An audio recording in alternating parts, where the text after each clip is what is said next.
내가 곧 그들을 나의 성산으로 인도하여 기도하는 내 집에서 그들을 기쁘게 할 것이며 그들의 번제와 희생을 나의 제단에서 기꺼이 받게 되리니 이는 내 집은 만민이 기도하는 집이라 일컬음이 될 것임이라. 아멘. 우리 말씀 들어가면서 같이 구호 외쳤으면 좋겠습니다. 제가 우리 교회 하면 여러분이 좋은 교회, 그 다음에 제가 담대하게, 그러면 거침없이 우리 같이 한번 외쳐보는 시간 되길 원합니다. 우리 교회 좋은 교회, 담대하게, 거침없이. 아멘. 우리 좋은 분들도 많이 계시네요. 우리 교회가 저런 분들 때문에 또 이렇게 복이 있는 줄 믿습니다. 제가 지속적으로 이 말씀 나누는 가운데 사실 설교를 짧게 해야 되는데 여러분 기도를 돕겠다고 하는데 기도를 방해하는 건 아닌지 모르겠어요. 그래서 설교를 최대한 짧게 하려고 하는데 제가 설교를 짧게 하면 특징이 뭐냐면 논리적으로 하기 때문에 좀 어려워요. 그래서 차라리 설교를 길게 하면 좀 쉽고 설교를 짧게 하면 설교는 짧은데 어려워지고 제 안에 좀 딜레마가 있습니다. 그래서 여러분들이 이렇게 목사님 설교를 짧게 해도 됩니다라고 하는 사인을 주는 방법이 있어요. 그렇죠, 저거예요. 그래서 아멘만 하면 돼요. 아멘만 하면 설교가 짧아져요. 아주 재밌어요. 그래서 아멘을 잘하고 반응을 잘 주시면 설교가 짧아지는 거고, 이해하셨구나. 그래서 금방 넘어가는 거고, 이게 아멘이 없고 공기가 산소가 희박해가지고 조금씩 이렇게 잠들고 막 이러면은 깨워야 된다라는 사명감은 제가 설교를 더 길게 할 수 있으니까 여러분들이 잘 협조 부탁드리겠습니다. 아멘. 감사합니다. 저는 제 기도하는 거는 다른 거 없어요. 이번 이 시간이青年 기도회라 그래서 여러분에게 숙제가 아니라 축제가 됐으면 좋겠습니다. 여러분은 영적 축제로 영이 살아나고 우리 삶 속에 정말로 하나님의 역사가 살아나는, 그래서 기도하는 숙제 1년 중에 한 번 해야 되는 특세, 저는 그런 건 해본 적도 별로 없고, 또 그다음에 그렇게 해가지고 꼭 제가 여러분 필수적으로 와라고 해가지고, 물론 완주하는 분에게는 그분이 수고하셨기 때문에 또 그러한 이 교회 안에서 성도의 모범이 될 수 있으니까 유익적 측면으로 제가 선물도 드리고 하지만 못 오신 분들에 대해서 제가 뭐라고 해본 적 한 번도 없어요. 저는 사역하면서 이 교역자들한테도 마찬가지고 성도님들 마찬가지고 왜 안 왔냐, 왔냐, 몇 명이 왔냐 물어본 적도 없어요. 저는 기쁨의 교회는 기쁘려고 다니는 거잖아요. 따라해볼까요? 기쁨의 교회는 기쁘려고 다니는 교회. 네, 기쁨의 교회 기쁘려고 다니는데 막 울상을 짓고 막 스트레스 받아가면서 다니면 저는 그럴 거면 그냥 안 오셔도 될 것 같아요. 왜냐하면은 기쁨의 교회는 기쁘려고 오는 거거든요. 기쁘려고, 행복하려고, 그리고 진짜 예수님 제대로 잘 믿어보려고 오는 거잖아요. 그런데 여기 와가지고 막 인상 찌푸리고 누구 막 미워하고 그게 재밌나 봐요. 그래서 이렇게 막 종종 이렇게 그 활동을 중심으로 이렇게 신앙생활 해오신 분들이 계신데 그거 다 내려놓고 예수 믿는 게 기쁘고 즐거울 수 있구나. 이거를 좀 누렸으면 합니다. 그래서 따라해볼까요? 숙제가 아니라 축제로. 예, 우리의 그러한 기도회가 되길 간절히 바랍니다. 우리가 벌써 오늘로 6번째 시간인데요. 첫 번째 시간 우리 기도의 영광 배웠고, 두 번째 기도는 소통이다. 세 번째 기도는 호흡이란 뜻에서 기도는 기도다. 또 네 번째 기도는 믿음이다. 믿음의 외적 형식 그 자체다. 또 그다음에 기도가 사명이다 하는 걸 어저께까지 함께 생각해 보았습니다.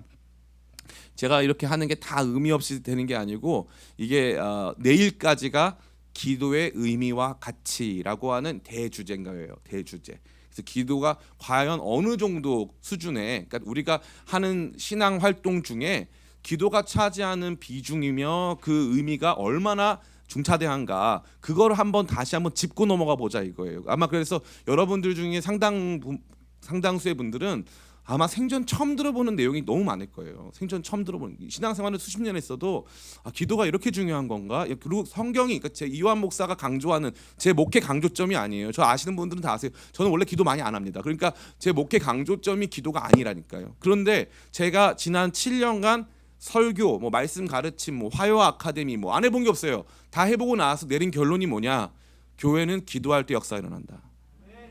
그래서 기도하지 않으면 백날 그거에도 소용없다. 기도가 영적인 기초 대상 활동인데, 영적 기초 대상 활동, 호흡을 하지 않았는데 어떻게 운동이 가능하냐, 그죠? 기도가 보편적인 사명인데 보편적인 사명 감당하지 않고 어떻게 다른 것이 가능하냐. 그러니까 이 기도라고 하는 것을 우리 기쁨의 교회의 사역의 엔진으로 두겠다 이 말이에요. 그러니까 어마어마한 엔진의 통째로 바꾸는 거니까 쉬운 작업이 아닌 거예요. 이거 엄청나게 중요한 작업이에요. 그 위에서 다른 활동, 뭐 선교, 예배, 제자 훈련, 뭐 이 교육, 그 저는요 원대한 포부를 가지고 있기 때문에 기쁨의 교회에서 세계 선교사 대회도 개최할 거고요.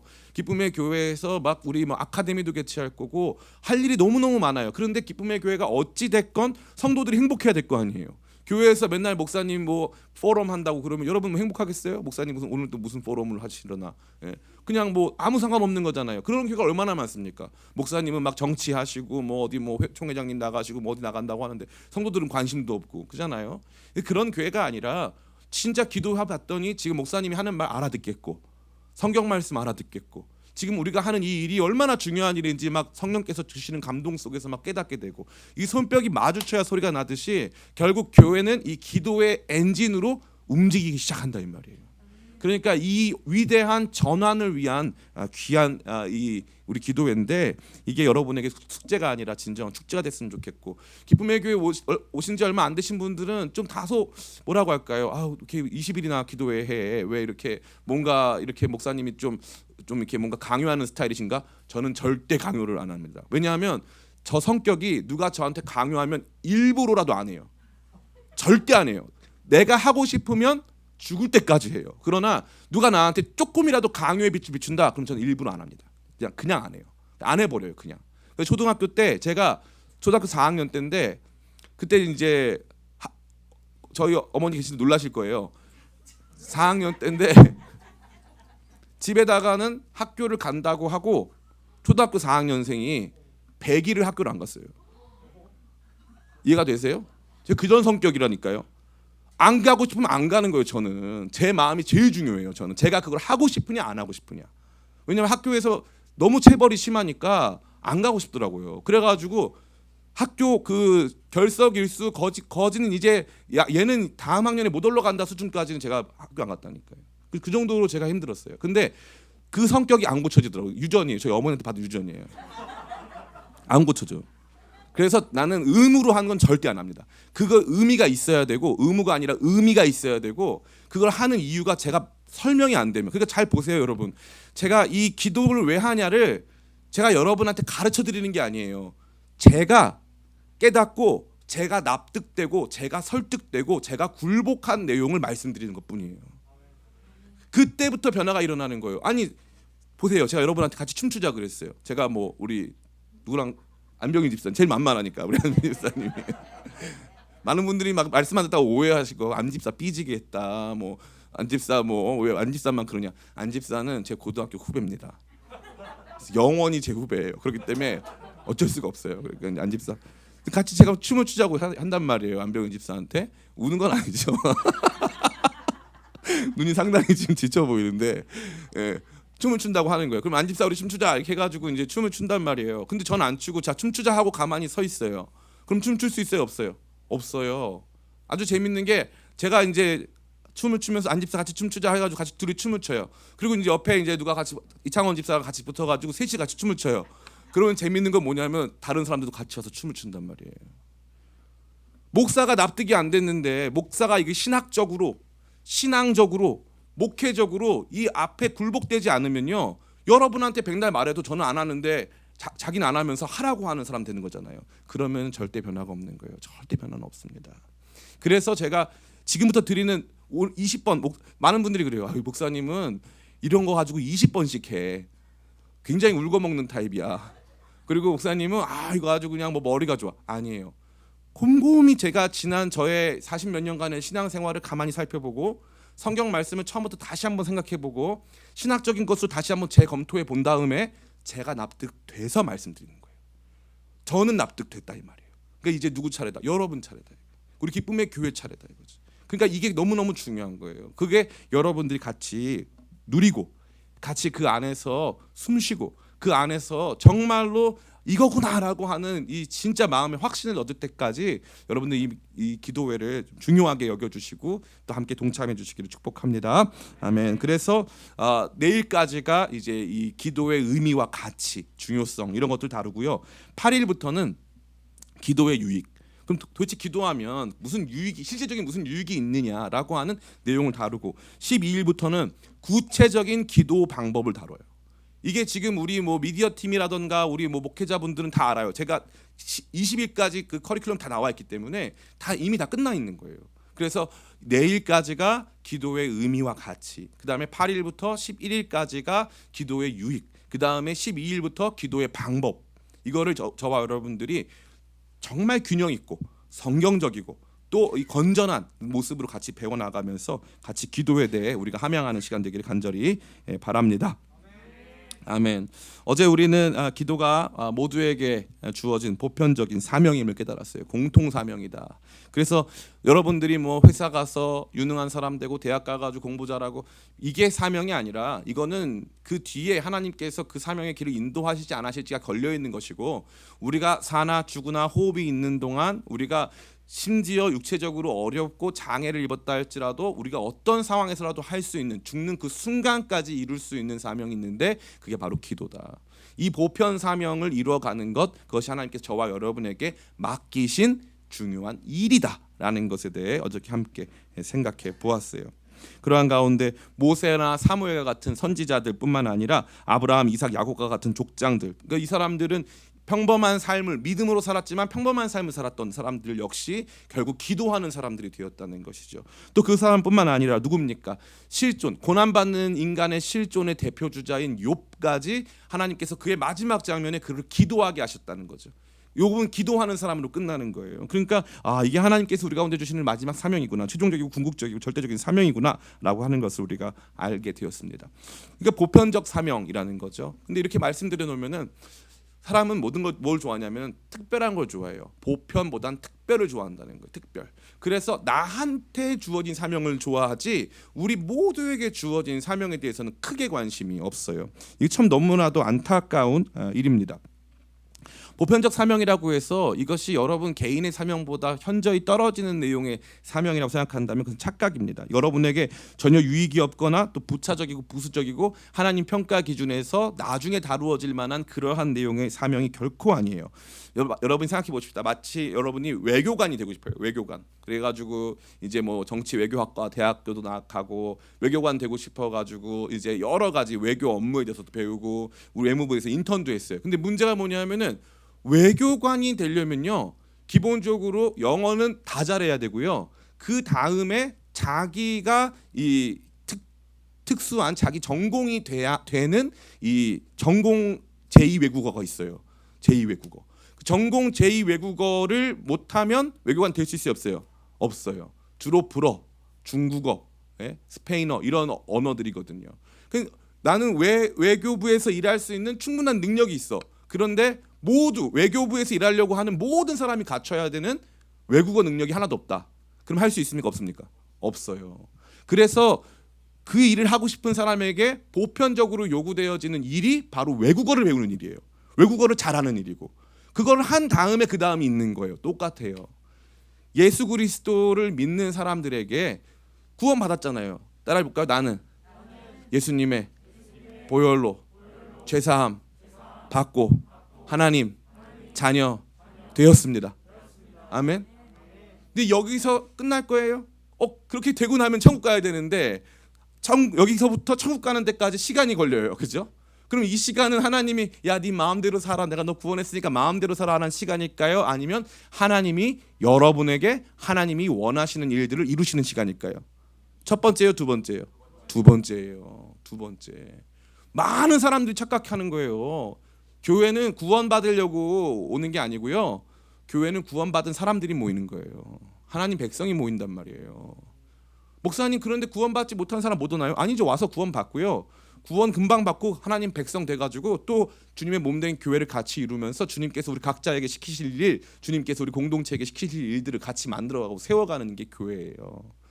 근데 많은 사람들이요, 이걸 잘 모르는 거예요. 그래서 일주일 동안 지멋대로 살다가 교회 나와가지고 예배 드리면은 뭐 도장 받았다. 이게 완전 잘못된 거죠. 완전 잘못됐어요. 그 하나님께서, 우리를 구원하신 하나님께서 우리 가운데 요구하시는 것, 기본 경건 행동이 있는데 그게 바로 기도고, 이 기본 경건 행동을 네가 끝까지 죽는 날까지 하는 게 너에게 맡겨진 사명이야. 높아지든 낮아지든, 높아지든 낮아지든. 제가 개인적으로 굉장히 존경하는 분 중에 이제 한동대 설립자이신 김영길 전 총장님이 계세요. 이 김영길 전 총장님이 저희 그분 간증도 많이 듣고 집회를 많이 참석했는데, 김영길 전 총장님이 이제 상하이에 이제 이 포럼이 있어가지고 참석했다는 거예요. 근데 거기에서 이제 중국에 있는 크리스찬 사업가들, 그 다음에 중국에 있는 리더들, 이게 서밋이 있어가지고 참여를 했는데, 거기에 이제 김영길 총장님을 초대한 그 중국의 아주 큰 그룹이 있는데 그 그룹 회장님이 계셨대요. 그래서 상하이에 있는데 그 빌딩이 40층짜리 빌딩인데 40층 꼭대기에 딱 데려가더니, 김영길 총장님이 딱 데려가더니 본인 집무실을 보여주더래요. 본인 집무실 뷰가 얼마나 좋은지 너무 훌륭하대요. 근데 갑자기 그 총장님 손을 붙잡고 이쪽 안쪽으로 가자고 하더니 버튼을 딱 눌렀더니 벽이 열리더라는 거죠. 벽이 딱 열려가지고 그 안에 뭐가 있느냐? 회장님 기도실이 있다는 거예요. 회장님 기도실. 그러니까 높아지고 낮아지고 뭘 얼만큼 성취하냐 문제가 아니에요. 하나님이 나를 능하게 하시고, 하나님이 나를 높이시고, 때로는 하나님이 나를 낮추기도 하시고, 날 약하게도 하시고 강하게도 하시는 게 하나님이에요. 문제는 내 높이에 있는 게 아니에요. 그 자리에서 내가 뭘 할 거냐. 가난할 때 기도 안 한 사람이 부자 됐다고 기도합니까? 안 한다니까요. 오늘 기도하지 않는데 내일 어떻게 오늘 기도하지 않았는데 어떻게 내일 기도할 수 있습니까? 그런 게 없다니까요. 그러니까 우리가 오늘 하루의 사명을 감당하는 건 바로 이 기도에 있다라는 것을 우리가 함께 생각해봤고, 이 위에서 기도라고 하는 사명 감당 위에서 기도하는데 갑자기 하나님께서 지혜를 주시고, 기도하는데 하나님께서 갑자기 무슨 일들을 열어가시고, 기도하는데 하나님께서 감동을 주시고, 기도하는데 하나님께서 눈물을 주시고, 기도하는데 하나님께서 기쁨을 주시고, 마음을 바꿔주시고, 여러 가지 일들을 경험하면서 기도라고 하는 보편 사명 위에서 특별 사명을 감당하는 게 인생이다 이 말이에요. 그것이 여러분 안에 주어진 삶입니다. 전 여러분들이 이것을 절대 혼동하지 말고 제대로 잘 배워 아시기를 간절히 축복합니다. 아멘. 자, 그렇다면 여기까지는 우리 입장의 이야기예요. 우리 입장. 자, 하나님께서 우리가 맡기신 일, 기도에 맡기신 일이에요. 그럼 뭐가 궁금해요? 하나님, 우리 기도시켜서 뭐 하시려고요? 하나님, 우리 기도시켜서 뭐 하시려고요? 하나님이 여러분 기도를 통해서 일하시는 게 편할까요? 아니면 혼자 일하시는 게 편할까요? 왜냐하면은 예를 들어 안지장님 그만할게요. 제식이 있으니까 제식 온날은 제식 중심으로 할게요. 제가 하나님이 계신데 제식이가 내가 명지대학교, 우리 제식 학교 다니는데 명지대학교 복음화를 위해 네가 기도해 줬으면 좋겠어. 하루에 10시간씩. 아멘. 형은 처음 봤어요. 하루에 10시간씩 기도해 줬으면 좋겠어. 하나님이 그냥 복음화를 이루시는 게 편하지. 제식이가 이제 기도하다가 주님 저 오늘 교촌치킨에 닭 튀기러 가야 돼요. 10시간은 못 해요. 제가 그리고 주님 오늘 알바 있고 또 저기 오늘 시험 봐야 돼요. 해가지고 못 해가지고 정작 하나님께서 원하시는 기도의 분량이 있는데 그걸 못 채워서 하나님 역사를 못 하시면 그거 안 되잖아요. 그러니까 하나님은 우리 기도 없이 일하시는 게 편하다 이 말이에요. 그죠? 근데 하나님이 기도를 왜 시키냐 이 말이에요. 그죠? 하나님 위대한 역사를 이루어 가시는데 거기에 기도가 필요하대요. 그래서 기도를 한단 말이에요. 근데 하나님은 우리의 기도가 필요가 없는 분이에요. 그러면 기도가 하나님께 필요한 걸까요? 우리한테 필요한 걸까요? 그렇죠. 그 기도가 하나님한테 필요한 게 아니었던 거예요. 여기서 무릎을 치는 거예요. 기도는 우리에게 필요했던 거예요. 야, 이게 기가 막힌 거예요. 이걸 모르는 분들이 너무 많은 거예요. 기도를 하나님께서 시키시는 이유가 우리한테 필요했던 거예요. 엄마가 이제 공부하라고, 야 너 공부해 라고 말해요. 그러면 엄마가 애한테 공부를 시킨다는 건 엄마한테 공부가 필요한 거예요? 걔한테 공부가 필요한 거예요? 그 아이한테 공부가 필요한 거잖아요. 그런데 엄마는 나한테 왜 공부를 시켜? 이렇게 엄마는 나를 싫어해 뭐 생각한단 말이에요 우리는. 근데 사실 알고 보면은 누구 잘 되라고? 우리 잘 되라고 시키는 거거든요. 기도도 똑같아요. 기도라고 하는 사명을 주님께서 주셨어요. 그럼 우리는 이 사명에 대해서 이해할 때 우리한테 맡겨진 일이니까 이 일이 뭔가 특별한 기능이 있겠지. 있어요. 기능이 없진 않아요. 있긴 있어요. 그러나 그 기능이 절대적이어서 그 기능을 수행하지 않으면 뭐가 안 되겠지라고 하는 사람이 많단 말이에요. 그게 아니에요. 기능이 분명히 있는데 거기에 더 중요한 기능, 그것의 1차적인 기능은 그 일을 잘 되기 위한 기능이 아니라 우리를 바꾸는 기능이에요. 그럼 어떻게 바꿀까요? 저와 여러분들을 따라해 볼까요? 거룩하게 하는 일이 하나님의 비전이에요. 우리가 기도를 왜 하냐? 하나님께서 우리 사명자, 기도의 사명자된 우리는 기도하는 일을 해야 해요. 거기까지 이해되셨죠?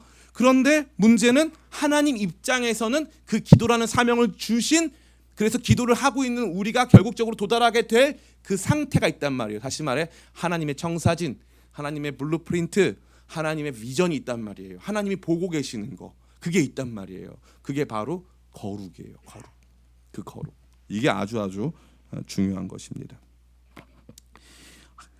하나님께서 우리를 향하여 가지신 뜻은요, 너무너무 확실해요. 다른 뜻 없어요. 그냥 이게 핵심이라고 보시면 돼요. 물론 세부적으로 또 순간순간 상황적으로 하나님께서 우리를 가르쳐 나가시면서 그때그때 우리한테 주시는 방향과 여러 가지 이 상황에 대한 선택들이 존재하지만, 근본적으로 하나님께서 저와 여러분에게 주시는 뜻은 딱 두 가지예요. 따라해 볼까요? 개인적으로는 거룩, 공동체로는 하나님 나라. 이게 끝이에요. 여기에 여러분의 생각을 고정시켜야 돼요. 이 공부 잘하고 똑똑한 사람들은 딱 이 학습 목표가 뭔 줄 아는 거예요. 학습 목표가 뭔 줄 아는 거예요. 그게 바로 거룩과 하나님 나라. 이 거룩과 하나님 나라 개념을 모르면 하나님이 우리를 어떻게 왜 이런 방식으로 다루어 가시는지 전혀 이해 못해요. 그 다음부터는 모든 게 하나님께 대해서 불만인 거예요. 아니 하나님이 예배 드리라고 해서 드렸는데 왜 이 일이 안 된 거지? 하나님이 이거 하라고 해서 했는데 왜 나한테는 이게 안 돌아오지? 하나님하고 자판기 신앙이니까 500원 넣으면은 이 레시피 나온다고 했으니까, 요즘에 500원 정도 하나요? 예. 500원 넣으면 레시피 나온다고 했으니까 100원 넣고 200원 넣고 300원 넣고 400원 넣고 500원 넣었는데 레시피가 안 나오는 거야. 와. 알고 봤더니 자판기가 아니었어. 엄마였어. 너 돈 더 있잖아. 돈 더 요구해. 막 이러면서 너 레시피 먹으면 잠 안 와. 안 돼. 안 줘. 뭐 이런 식인 거예요. 우리는 신앙을 언제나 그렇게 생각하는 거예요. 내가 지성이면 감천이다. 그래서 비나이다 천지신명께 비나이다 해가지고 40일을 하면 놀라운 변화가 일어나고, 그걸 안 하고 금식도 안 하고 목사님 마음 아프게 하고 주의 성수 안 하니까 가서 어려운 일 만나고. 목사는 1번을 좋아할까요? 2번을 좋아할까요? 목사 입장에서 2번이 좋아요. 훨씬 좋습니다. 왜냐하면 일이 간단해져요. 제가 개인적으로 굉장히 존경했던 이성택 목사님이라고 계시거든요. 이 북에서 내려오셔가지고 한기총 1회 총회장님이신데, 저 서소문에 있는 순화동에 있는 평안교회 이제 원로 목사님이셨다가 돌아가셨어요. 이분 너무 훌륭한 분이시고 하루에 뭐 수십 시간씩 기도하시는 분이에요. 보통 분이 아니세요. 그래서 제가 이분 너무 존경해서 이분 댁에도 갔다 오고, 개인적으로 이분은 제 집회에도 저희 집회도 많이 초청해가지고 이제 했는데 너무 신실한 분이에요. 정말 주님밖에 모르시는 분이신데, 그 이성택 목사님은 기도하시는 분이니까 교회적으로 봤을 때는 성도들이 답답한 거예요. 그때 제가 한번 집회를 기획했는데 앞에 찬양은 헤리티지가, 요즘에 잘 나가죠 헤리티지. 앞에 찬양은 헤리티지가 하고 이 뒤에 설교는 이성택 목사님이, 할아버지 목사님이 하신 거예요. 헤리티지 찬양해서 학생들이 너무 좋아했어요. 근데 이성택 목사님이 바지가 나이가 드시고 바지 내려 바지 올리시면서 나오셔가지고 니네 찬양이 그게 뭐냐 이러면서 이제 그래가지고 완전히 그때 막 욕 엄청 먹었거든요. 그 목사님 때문에. 그러니까 젊은 성도들이 봤을 때는 너무 고지식하신 거예요. 그래서 이제 그 교회 분들 중에도 그 목사님을 좀 이렇게 힘들어하는 성도들이 많았어요. 근데 그분들 중에 충신 와가지고 어떤 교수님하고 얘기하면서 우리 목사님은 진짜 별로야 막 이러면서 목사님 욕을 많이 하더라는 거예요. 그래서 이제 그 교수님이 이성택 목사님 이런 면이 있으셨구나 하고 넘어갔는데, 몇 년 있다가 그 안수 집사님을 만났는데 그 안수 집사님이 담임 목사님에 대해서 천사처럼 말하다는 거예요. 우리 목사님 같으신 분 없어. 우리 목사님이 최고야. 뭐 이렇게 말씀하셨다는 거예요. 그래서 아니 그때 집사님 옛날에는 목사님 비판 많이 하셨는데 왜 요즘에 비판 안 하셨더니 글쎄 말도 하지 말라는 거예요. 목사님 비판하던 사람들이 다 하늘나라로 갔대요. 그래서 목사님을 사랑하기로 마음에 결단을 하고 나는 오직 우리 목사님 섬기면서 사는 걸 내 인생의 낙으로 여기며 살겠다. 무슨 비판이냐 내가. 그렇게 해가지고 하더라고요. 제가 가만히 보니까 그 목사님 목회 편하시겠더라고요. 안 되면 하나님이 데려가시니까. 근데 하나님 절대 그렇게 일하지 않으시죠. 절대 그렇게 일하지 않으세요. 우리에게 하나님께서는 언제나 우리가 불필요해 보이고 대단해 보이지 않아도 우리의 삶에 이 기도라는 것을 통해서 날마다 저와 여러분들을 변화시켜 가시는 거예요. 거룩의 모습으로 바꾸어 가고 계신다는 거예요. 이 목표를 이루어가는 과정에서 여러분의 기도를 들으사 때로는 응답하셔서 돌봐주시고 공급해 주시고 인도해 주시고 또 때로는 침묵하시면서 여러분으로 하나님 더 찾게 만드시고 하나님께 더 갈급하게 만드시고 때로는 하나님 없는 사람처럼 살게 하시다가 어떤 날 너 그렇게 살아서 되겠냐 하고 다시 마음 주셔서 부흥을 일으키시며 저와 여러분들의 삶을 하나님과 더 가까이 하나님과 더 밀착해서 하나님 앞에 살아가는 거룩한 사람으로 세워가시는 데에 하나님의 비전이 있다 이 말이에요. 이거를 까먹으면은 그 다음부터는 자꾸 하나님하고 거래만 하려고 하는 거예요. 자꾸 거래만. 그게 진짜 안타까운 것이죠. 너무너무 안타까운 거예요. 절대 그렇게 생각하면 안 되는 것입니다. 이찬수 목사님 아버님 간증 우리 많이 들었잖아요. 아버님이 이 교회 부흥시키시겠다고 40일 금식기도하러 올라오셨다가 돌아가셨잖아요. 그러고 나니까 이제 어떤 마음이 들겠어요. 교회는 부흥도 안 되고 이 정말 하나님 살아계신가? 어떻게 이런 일이 발생하나? 그렇게 했다는 거 아니에요? 오남매나 드는데. 그런데 나중에 설교할 때 뭐라고 하시냐면 그때 그 아버지가 하신 기도의 응답이 지금 나한테서 이루어지지 않았냐 이거예요. 지금 나한테서 이루어지지 않았느냐. 우리가 그것에 대해서 어떻게 감히 뭐라고 말할 수 있겠냐. 그게 한 사람의 인생의 진짜 비극이라고 말할 수 있냐. 아니면은 그것으로 말미암아 자녀들이 이렇게 복을 받았으면 그게 축복이라고 말할 수 있느냐. 사람은 그거 모른다 이거예요. 사람은 그거 몰라요. 우리는 그저 내일 일은 난 몰라요. 하루하루 살아요. 아멘. 그러니까 하루하루 살아가는 우리가 내 인생에 이게 성공인지 실패인지 하나님의 축복인지 아니면은 이 사단 마귀가 우리 가운데 주는 시험인지 우리가 알 도리가 없어요. 그러니까 목표점은 분명한 거예요. 거룩이면 확실한 거예요. 거룩이면 괜찮은 거예요. 거룩이면 지금 실패해도 언젠간 반드시 승리해요. 거룩이면은 지금은 인정받지 못해도 언젠가 하나님 눈에 반드시 인정받는 거예요. 그러니까 이 초점을 가지고 나가야 할 것을 말하고 있습니다. 에베소서 1장 4에서 5절 말씀 같이 한번 읽어볼까요? 에베소서 1장 4에서 5절 말씀 같이 읽습니다. 시작. 곧 창세전에 그리스도 안에서 우리를 택하사 우리로 사랑 안에서 그 앞에 거룩하고 흠이 없게 하시려고 그 기쁘신 뜻대로 우리를 예정하사 예수 그리스도로 말미암아 자기의 아들들이 되게 하셨으니. 아멘. 이 말씀 대충 읽으면 무슨 말인지 전혀 몰라요. 이게 뭐냐면 거꾸로 읽어야 돼요. 우리를 예정하사 예수 그리스도로 말미암아 자기의 아들들이 되게 하셨는데 그 이유가 뭐냐면은 그리스도 예수 안에서 우리를 택하사 우리로 사랑 안에서 그 앞에 거룩하고 흠이 없게 하시려고. 그러면 목적이 뭐예요? 거룩하고 흠이 없게 하시려고가 목적이에요. 예수 그리스도 안에서 자녀 삼으신 이유는 거룩하고 흠이 없게 하시려고. 이게 포인트예요. 그러니까 우리가 신앙생활을 제대로 해야 되는 거예요. 바로 여기에 그 포인트가 있는 거예요. 제가 그때 옛날에 간증 드렸는데 너무 재밌는 게 제가 이제 강남의 미용실에서 이제 설교를 해왔잖아요. 이제 2022년부로 끝났는데 10년을 했어요. 10년을 강남의 아주 유명한 미용실에서 이제 뭐 격주로 뭐 10년 동안 해왔으니까 얼마나 길게 했겠어요. 근데 이제 거기에 대부분 다 안 믿는 청년들이 와가지고 이제 거기 미용실에서 일하면서 배워가지고 이제 디자이너가 되는 거예요. 거기 이제 아카데미가 있거든요. 아주 이름 되면 알만한 큰 이 브랜드고 우리 후암동에도 있어요. 아주 큰 브랜드. 거의 본사입니다. 본사. 거기서 이제 제가 설교 사역을 했는데 대부분 가면 다 안 믿는 친구들이기 때문에 둘 중 하나예요. 다 자든가 아니면은 남자 형제들보다 자매들이 좀 더 재밌어요. 그래가지고 자기 교회 안 다니는데 찬양 엄청 열심히 부르고 일부러 아침에 막 괜히 막 할렐루야 아멘 하고 막 장난치고 막 그래요. 그런 분위기에서 10년을 설교했으니까 제가 설교 베테랑이 됐겠죠. 안 들으려고 하는 사람들 앞에서 10년을 했으니까. 근데 그 중에 정말 걔 외모는 약간 남성스럽게 생겼어요. 아주 조금 저거 하면 약간 산적처럼 생겼어요. 그래가지고 그 형제가 이름이 김민기 형제인데 그 형제가 이제 있는데 그 형제가 제 옆에서 찬양을 너무 은혜롭게 부르는 거예요. 그래서 제가 물어봤어요. 그래서 형제님은 교회 다니시냐 그랬더니 우리들 교회 다닌다는 거예요. 그래서 뭐 하냐, 그러니까 초등부에서 뭐 하고 뭐 반주도 하고 그다음에 자기가 찬양한 거 인스타에 맨날 올리고 막 그러는데 이 형제가 너무너무 신실한 거예요. 외모와 너무 다르게 너무 신실한 거예요. 그래가지고 이 간증을 했는데 갑자기 장민혁 집사님이 저한테 오더니 목사님 그 사람 제 군대 동기예요. 너무 신기했어요. 그래서 만났어요. 우리 교회도 와가지고.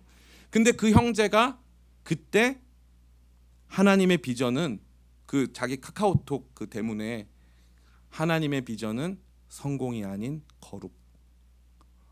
그 이 미용실에서 거기 미용실 그냥 유명한 사람도 많이 오고 강남에 아주 화려한 곳이잖아요. 거기서 다른 사람 머리 깎아주면서 이렇게 패션을 완성해주는 그 형제가 젊은 20대 중반에 그 당시 뭐 30대 좀 안 됐을 때인데 20대 후반에 그 형제가 그 비밀을 아는 거예요. 하나님 나한테 원하시는 삶은 성공이 아닌 거룩이다. 이게. 거기서 얼마나 제가 은혜를 받았는지 제가 너무 그 생각을 많이 했어요.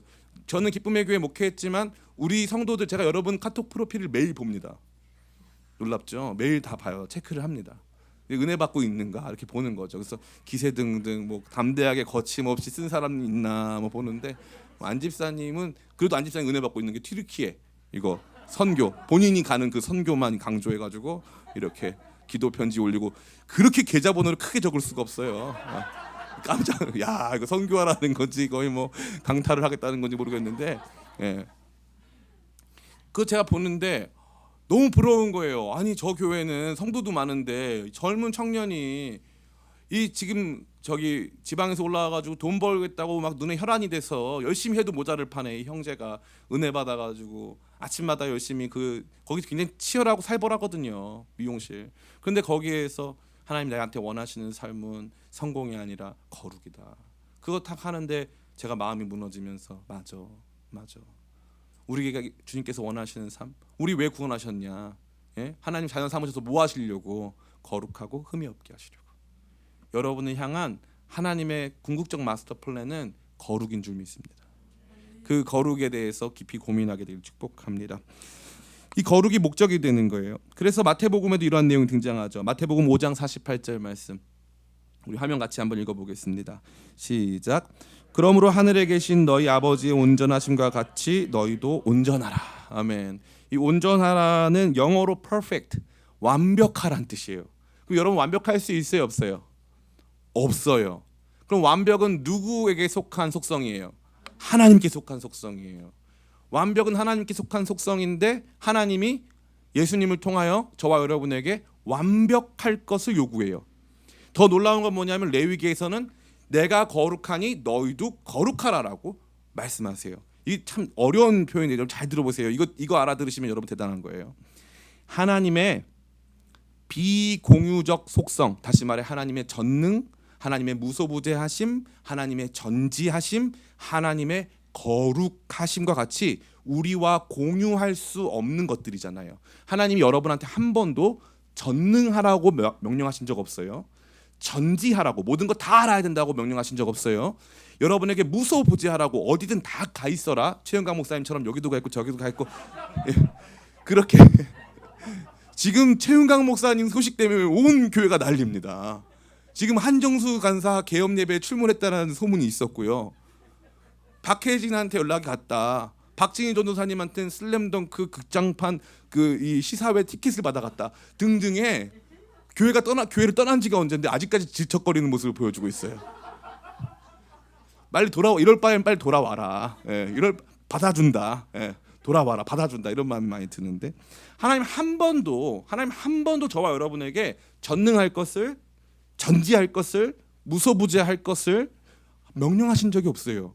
그런데 하나님하고 절대 공유할 수 없는 성질, 완벽할 것을 명령하세요. 야, 이거 재미지 않아요? 이게 너무너무 재밌는 거예요. 우리가 살아가면서 하나님과 우리와의 궁극적 차이가 있어요.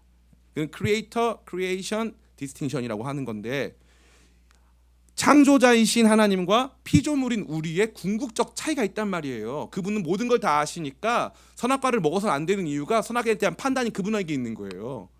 그분은 모든 것을 하실 수 있는 분이고 우리는 할 수가 없는, 우리는 신이 아니라 이거예요. 그런데 하나님께서 저와 여러분에게 요구하시는 한 가지가 있는데 그것은 하나님의 그러한 비공유적 속성 중에 유일하게 거룩을 요구하신다.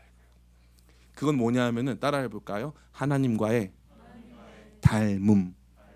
하나님과의 닮음을 요구하신다. 닮음을. 하나님, 여러분이 하나님처럼 된다고, 하나님이 된다고 하는 것은 사단의 속임수예요. 사단의 속임수.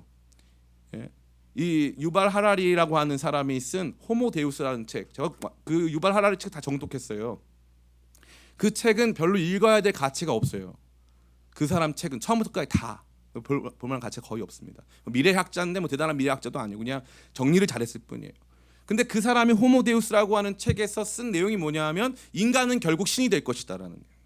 왜냐하면 인간은 신이 되고 싶어 하거든요. 신이 되고 싶어 해요. 그런데 하나님께서 뭐라고 하냐면은 너와 나의 구분점이 있다 이거예요. 나는 하나님이고 너는 피조물이야 라고 하는 명확한 구분점이 있는데 하나님 대신 우리를 그분의 자녀 삼으시면서 한 가지 속성에 대해서는 하나님과 닮을 것을 말씀하셨어요. 그게 바로 거룩이다 이거예요. 거룩이다. 너무너무 놀라운 거예요. 그러니까 이 거룩을 향한 초청은 하나님이 완벽주의자여가지고 야, 너 그렇게 안 하면 나 너무 싫어. 너는 완벽하지 않으니까 너 너무 못났어. 너 완벽하지 않으니까 너 너무 더러워. 나는 너를 평가할 거야. 너를 판단할 거야. 하나님이 완벽주의자인 하나님이시기 때문에 저와 여러분을 평가 판단하려고 완벽주의를 요구하는 게 아니에요. 이건 뭐냐면요. 따라해 볼까요? 하나님이 우리와 함께 하시려고. 하나님이 우리와 함께 하시려고. 여러분들이 다 여자라고 생각해 보고요. 이 어떤 나라에 여행을 갔는데 한 남자가 나한테 사랑에 빠졌어요. 근데 그 남자가 알고 봤더니 그렇죠. 혼자 그런 시나리오를 많이 쓰나 보죠. 옆에 왕자님 있는데도 네. 저 왕자님 눈빛은 왜 저럴까? 불꽃 같은 눈빛으로 나 기분이 둘이 싸울 거면 나한테 화를 내지 말고 갔는데 어떤 왕자가 나한테 청혼을 했어요. 그러고서 이제 내가 받아줬어. 오케이 같이 살자. 그랬는데 왕자랑 같이 사는 게 좋을까 안 좋을까? 예? 좋다고? 좋다는 사람은 아무것도 모르는 사람이에요. 제가 그런 얘기 많이 하잖아요. 백마 탄 왕자 좋아하지 말라고. 백마보다 오늘 제가 최동철 집사님 차 타고 다녔는데 백마보다 차가 편합니다. 훨씬 편해요. 백마 굉장히 불편하더라고요. 그걸 왜 타 백마를, 그죠? 많은 사람들이 착각하는 거예요. 근데 왕자가 됐어요. 왕자가 내 남편이 됐어요. 그러면 왕자가 뭘 요구해요? 이 궁정의 법도. 너는 이제 왕비가 돼야 되니까 왕비 수업 받으라는 거예요. 왕비는 프랑스어도 할 줄 알아야 되고, 왕비는 이러한 일이 있으면 이런 행사에 나가가지고 이렇게 미를 뽐내고 또 여러 가지 좋은 사회 봉사 활동을 해야 된다고. 그게 여러분이 생활하던 집에서 아무 옷이다 대충 입고 넷플릭스 보고 있었는데 갑자기 너 이제 왕비니까 넷플릭스 못 봐. 그러면 어떻게 생각하세요, 여러분? 그게 당연한 걸까요? 아니면 이상한 걸까요? 그게 당연한 거죠. 그러니까 하나님께서 저와 여러분에게 요구하시는 건 그런 거예요. 죄에 젖어 있는 그 모습 그대로 있으면서 내가 너를 끊임없이 사랑하고 내가 너와 끝까지 함께 할 거라고 생각하지는 말아라. 나는 너를 누구 수준? 나의 수준까지 끌어올릴 거다. 나는 너의 생각을 바꿀 거고 너의 행동을 바꿀 거고 너의 욕설로 가득한 입술을 바꿀 거고 너밖에 모르는 그런 시선을 바꿀 거고 그래서 왕비에 걸맞게 사람들에게 은혜롭게 베풀어주고 수많은 사람들을 위해서 기도하는 엘레강스하고 진짜 멋있는 사람으로 바꿔줄 거야. 그게 하나님께서 저와 여러분을 구원하셔서 하시는 일이에요. 거룩한 성화의 작업을 한다 이 말이에요. 근데 많은 사람들이 생각해요. 목사님, 저 예수 믿는 사람 많이 봤는데요. 예수 믿는 사람 보면요, 그 사람 성화 저 없는 것 같아요. 사람 다 똑같아요. 이 머리털 난 짐승은 거두는 게 아니에요. 사람 절대 안 바뀌어요. 사람이 절대 안 바뀐다라고 하는 이 학설은요, 이 학계의 정심인데 이 사람이 절대 안 바뀐다는 학설은 1번 장로님이 주장할까요? 목사님이 주장할까요? 목사님이 주장합니다. 목사님들이 다 하는 말이 내가 목회를 50년을 해봤지만 인간은 바뀌지 않는다. 이 좌절이 교계에 팽배합니다. 팽배해요. 그런데 저는 달라요. 모르죠. 제가 이제 목회 끝날 때쯤 나는 다르다고 생각했는데 절대 안 바뀌더라. 이럴 수도 있어요. 그러나 말씀을 통해서 또 하나님 나라 위대한 역사를 통해서 제가 알게 되고 배운 게 있어요. 따라해볼까요? 사람은 바뀐다. 그러나 조금씩. 예. 그래서 그 노래 있잖아요. 매일 매일 조금씩 매일 매일 변하지요. 그죠? 이런 노래 있잖아요. 매일 매일 조금씩 매일 매일 변하는 거예요. 이게 성화의 삶이에요. 성화의 삶. 하나님이 창조를 며칠 만에 했어요. 6일 만에 했어요. 하나님 창조는 피조 세계의 물리적, 화학적, 이 눈에 보이는 가시적 창조는 6일 만에 하셨는데 우리를 바꾸시는 그 과정은 하나님이 우리 죽을 때까지 하신다. 그러면 우주 만드는 게 쉬우냐? 나 인간 만드는 게 쉬우냐? 우주가 쉽다. 그런 의미에서 부모님들에게 박수 한번 쳐주세요. 네. 부모님들 고생 많으셨다 이거예요. 하나님도 오래 걸리는 그 일을 하나님과 같이 동역하면서 함께 하셨다 이거죠. 너무너무 재밌고 흥미로운 것이 아닐 수 없습니다. 자, 그러면 이러한 거룩의 비전을 향해서 기도라고 하는 이 과정과 통로를 통해서 우리를 빚어가시는 주님께서 결국에는 그럼 여러분 한 사람 거룩하게 만드시는 그 이유는 뭘까요? 여러분과 함께 하시려고. 근데 여러분이 따라해볼까요? 나는 혼자가 아니다. 그래서 나는 혼자 같아 보이지만 교회라고 하는 더 큰 연합, 더 큰 유기체의 일원이거든요. 그래서 하나님께서 더 궁극적으로 바라보시는 건 교회예요. 교회. 말씀 한번 읽어보겠습니다. 오늘 다 끝났어요. 에베소서 2장 20에서 22절까지 말씀 같이 읽습니다. 시작. 너희는 사도들과 선지자들의 터 위에 세우심을 입은 자라. 그리스도 예수께서 친히 모퉁이 돌이 되셨느니라. 그의 안에서 건물마다 서로 연결하여 주 안에서 성전이 되어가고 너희도 성령 안에서 하나님이 거하실 처소가 되기 위하여 그리스도 안에서 함께 지어져 가느니라. 아멘. 여기 보셔야 되는 게 지어져 간다. 완료형이 아니죠. 현재 진행형이에요. 우리가 지금 하나님의 성전, 하나님께서 거하시는 하나님의 집이라고 하는 건물로 지어져 가고 있는 거예요. 우리 한 사람 한 사람의 삶이 벽돌, 기둥, 기와장 이렇게 돼가지고 우리가 같이 다 함께 주님 거하시는 내 안에 계시는 주님과 너 안에 계시는 주님이 한 분이셔서 우리 모두가 하나 되어 하나님과 함께 거하시는 하나님 성전으로 지어져 가고 있다. 그러니까 신자의 거룩은 교회의 성전됨과 탁 연결된다 이 말이에요. 교회가 주님이 함께 거하시는 거룩한 현장 되는 것, 그것이 성도의 거룩과 맞닿아 있다 이 말이죠. 제가 이 이탈리아에 가가지고 느낀 게 뭐냐면 그 가톨릭 교회가 부럽기도 하더라고요. 한편으로는 일단 성도가 12억 명이잖아요. 성도가 많아서 부럽고 예배당이 많아서 부럽고 온갖 보물이 많아서 부럽고 부러운 게 많더라고요. 근데 조금 이거 좀 조심스러운 단어, 유튜브에서 잘릴 수도 있는데 거기에 하나님이 안 계신 것 같더라고요. 건물은 너무 크고 천지창조 그 위에 있는 시스티나 성당 그걸 이제 천장화라고 부르거든요. 그래서 영어로는 실링이 천장이잖아요. 그 천장화를 뭐라고 부르냐면 더 실링이라고 불러요. 바로 그 천장이라고 부르는 거예요. 그 갔는데 거기에는 하나님 안 보이고요. 미켈란젤로 위대하다 이거 보여요. 그거 보러 가는 거예요. 하나님이 거기 안 계신 것 같더라고요.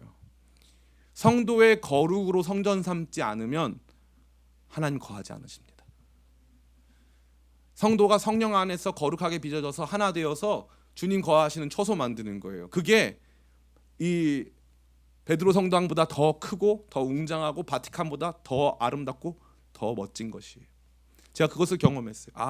우리의 거룩 가운데 성령께서 거하시며 우리를 빚어가시는 우리가 만들어가는 매일의 삶 속에 하나님께서 우리를 통해서 만들어가시는 그 거룩 속에 주님께서 거하신다 이 말이죠. 자, 그러면 우리 모두가 성전이라는 것까지 같이 따라왔어요. 그러고 나면 이 성전의 성전됨. 그러면 목사님 알겠습니다. 내 삶을 향한 비전이 거룩이시고 우리 모두가 합쳐져 가지고 성전으로 이루어지는데 그러면 이 거룩한 성도들의 연합인 교회, 성전의 성전됨, 성전을 다른 건물과 구별하는 가장 중요한 지점이 무엇이냐? 기도입니다. 이거를 사람들이 몰라요. 아, 목사님 예배 아닌가요?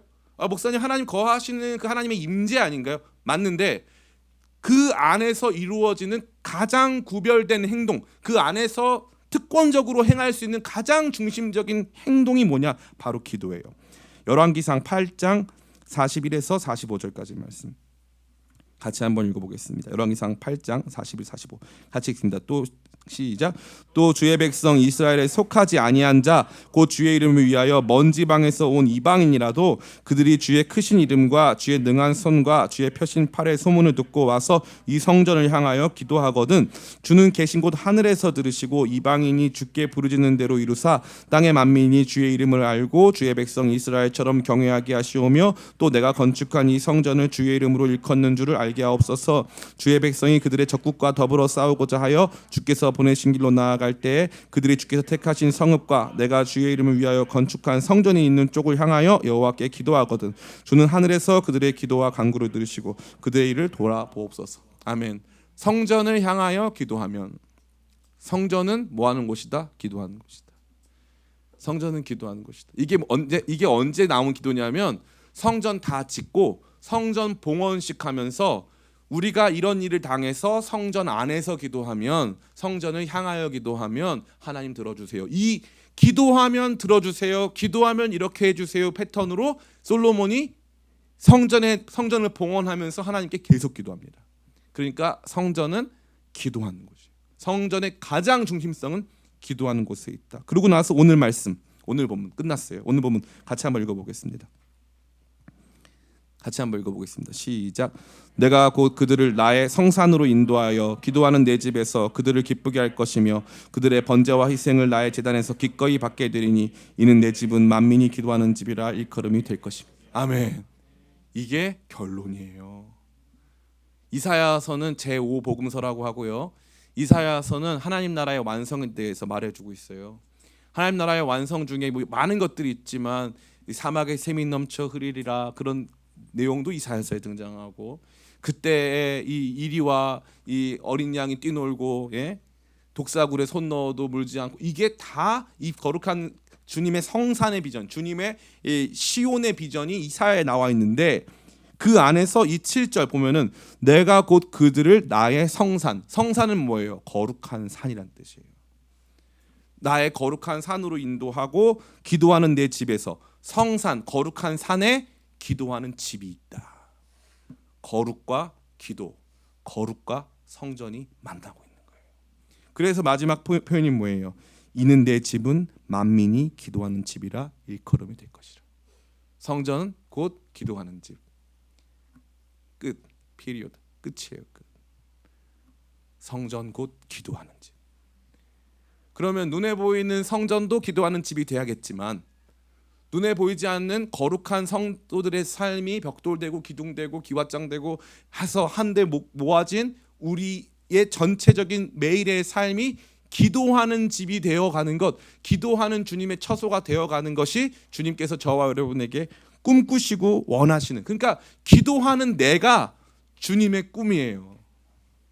이거를 우리가 모르고 이런 거예요. 목사님, 저는 언젠가 돈 많이 벌어서, 목사님 제가 지금은요 단역 배우지만 나중에 아카데미 시상사 올라가가지고 하나님께 영광 올려드리고 기쁨의 교회 이렇게 언급하고 할게요. 그런 거 필요 없다 이거예요. 주님이 여러분에게 원하시는 삶은 따라해볼까요? 오늘 기도하는 거. 주님의 꿈은 내가 기도하는 거예요. 기도하는 나로 사는 거. 기도하는 나로 살다가 기도하는 나로 죽는 것. 그래서 주님 거하시는 내 마음 성전이 기도하는 집이 되는 것. 그래서 우리가 모였을 때 우리 모두의 삶이 기도하는 주님의 집으로 나타나는 것. 이 메시지는 첫 번째, 하나님이 꿈꾸시는 우리의 모습은 유능한 나, 특별한 일을 하는 나, 헌금하고 봉사하는 나가 아니라 기도하는 나라는 사실입니다. 저는 여러분들이 헌금 얼마 하는지에 대해서 큰 관심이 없어요. 많은 분들이 생각하겠지만 저 의외로 큰 관심이 없어요. 뭐 월세 낼 수 있느냐, 교역자 사례비 나갈 수 있냐, 이것만 관심 있지 그 외에 이 사람이 뭐 11조를 했네 안 했네, 여러분들이 뭐 그런 것 때문에 저한테 눈치 보고 할 필요가 조금도 없어요. 조금도. 정말로 관심이 없기 때문에 상관없어요. 그런 게 중요한 게 아니에요. 대신에 제가 주목하여 보는 성도가 있어요. 기도하는 사람들. 아, 저분들이 기도하기 때문에 우리 교회가 돌아간다. 저분들이 기도하기 때문에 우리 교회가 교회다운 모습이다. 기도가 교회를 교회답게 만드는 거고 기도가 성전을 성전답게 만드는 거거든요. 두 번째, 그리고 그 기도는 나로 하나님의 성품인 거룩을 닮아가게 하는 것. 그러니까 기도 응답 자체가 목적이 아니라 기도를 통하여 변하는 내가 목적이다 이거예요.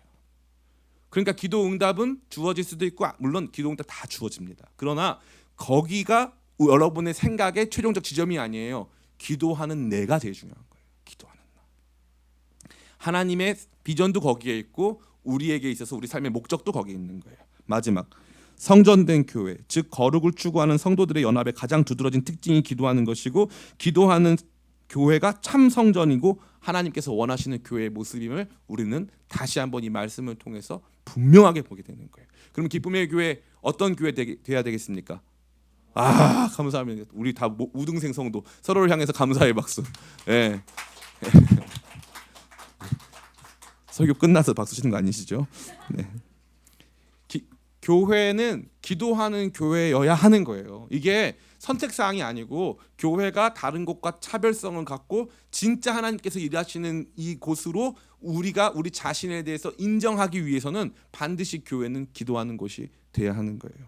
제 작은 꿈이 있다면 우리 기쁨의 교회의 기도 소리가 멈추지 않았으면 좋겠어요. 24시간 기도하는 교회가 됐으면 좋겠고 또 여러 집회 뭐 이런 이 예배 이런 것들이 계속적으로 이루어져서 끊임없이 기도하는 교회 됐으면 좋겠습니다. 많은 분들이 착각해요. 목사님 막 너무 열정이 넘치셔가지고 막 20일 동안 막 집회 인도하시고 그러면 목사님이 막 신나가지고 저는 안 신나요. 그래서 수요일날 교통사고 당해가지고 허리도 안 좋고 지금 막 누워 있어야 돼요. 저 그렇게 막 신나지 않아요. 근데 제가 이거를 해야 한다는 어마어마한 사명감이 있어요. 상상을 초월하는 사명감이 있어요. 이거 한 번은 짚고 넘어가야 여러분도 기쁨의 교회에 와서 제대로 된 신앙생활 할 수 있는 거예요. 근데 이거 안 하고 그냥 넘어가면 제가 제일 안타까운 게 뭐냐면 예전에 우리 교회 새가족이 많이 왔잖아요. 새가족분들이 주로 큰 교회에서 많이 왔어요. 그럼 기쁨의 교회에 대해서 뭐라고 말하냐면 큰 교회에서 오신 새가족분들은 기쁨의 교회를 우리 교회라고 안 불러요. 이 교회라고 불러요. 이 교회는 그러면 무슨 뜻이냐 하면 본인이 그동안 영향받고 배워왔던 자기 교회가 따로 있다는 거예요.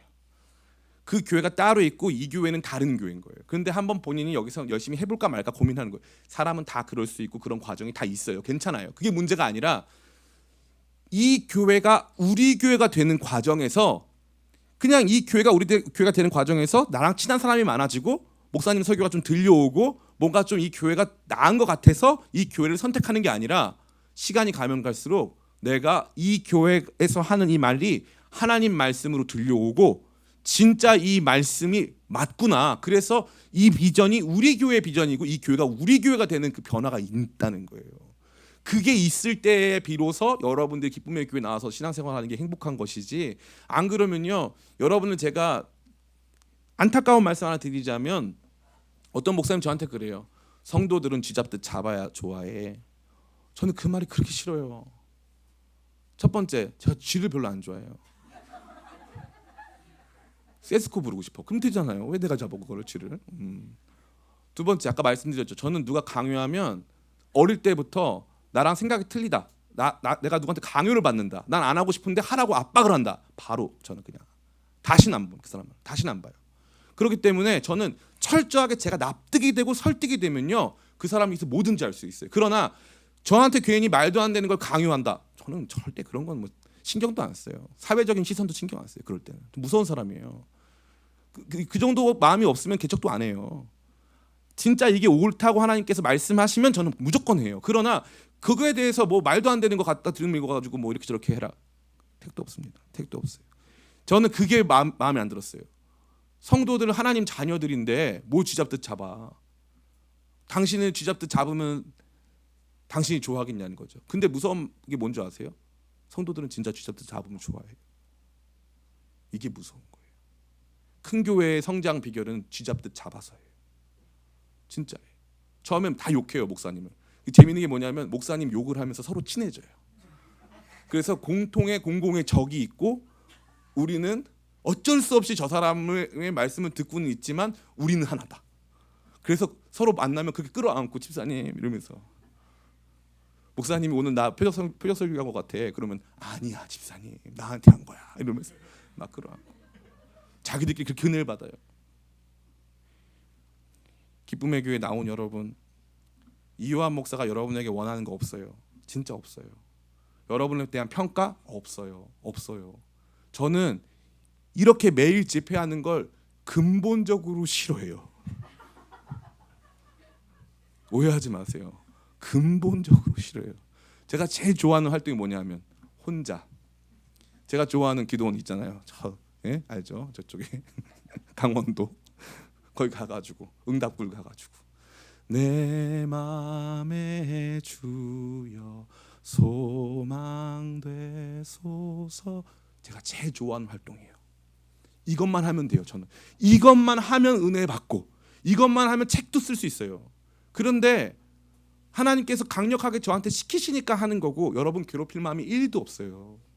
오해하지 마세요. 이게 제 마음만 그런 게 아니라 하나님 마음도 그래요. 여러분 쥐어짜서 헌금 내라고 강요하고 뭐 어떻게 해가지고 여러분 채찍으로 때리고 그렇게 그런 하나님이 어디 있습니까? 그런 하나님이요. 어떤 하나님이냐면 여러분 대신 이 땅에 내려와가지고 채찍질을 당하시고 찔림 당하시고 고초 당하시고 죽임 당하신 하나님인데 그 하나님이 여러분 때리고 막 괴롭히고 하면서 그 하나님이 희열을 느껴요? 절대 아니에요. 하나님은 우리 대신 맞으시고 우리 대신 찔리시고 우리 대신 죽으신 분이란 말이에요. 그분이 저와 여러분에게 원하시는 것은 저와 여러분의 행복이에요. 우리의 행복은 그분과 함께하는 것이기 때문에 우리를 거룩하게 빚어 가시면서 우리가 그 거룩 안에서 행복하기를 원하시는 것뿐이란 말이에요. 하나님 오해 좀 그만하시고 기도하면서 거룩을 경험하면서 하나님의 임재를 체험하는 사람 되시기를 축복합니다. 그때부터 변화가 일어나는 것이고 신앙생활이 재밌는 거지. 언제까지 교회 생활에 머물러 있을 겁니까? 신앙생활 하세요. 신앙생활. 목사 얼굴 쳐다보지 말고 말씀이 지금 가르쳐주고 있는 내용대로 주님께서 나로 하여금 그리스도 예수로 우리를 하나님 자녀 삼으심은 거룩하고 흠없게 하시려고, 그래서 우리와 함께 하시려고, 세상 끝날까지 우리와 함께 하시겠다고 그렇게 해가지고 우리 불러주셨는데 언제까지 교회 생활하고 평가하고 뭐 시스템이 있네 없네 그건 나중에 같이 만들어요. 그게 중요한 게 아니잖아요. 이왕 기도할 건데 주님 나 기도 제대로 해가지고 거룩한 사람 되게 도와주세요.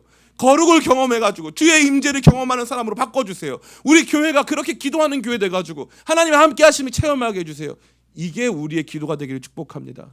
주님의 비전은 기도하는 나, 기도하는 교회에 있는 것입니다. 그러한 기도하는 나와 기도하는 교회로 변화되는 저와 여러분 다 되시기를 예수님의 이름으로 축원합니다. 우리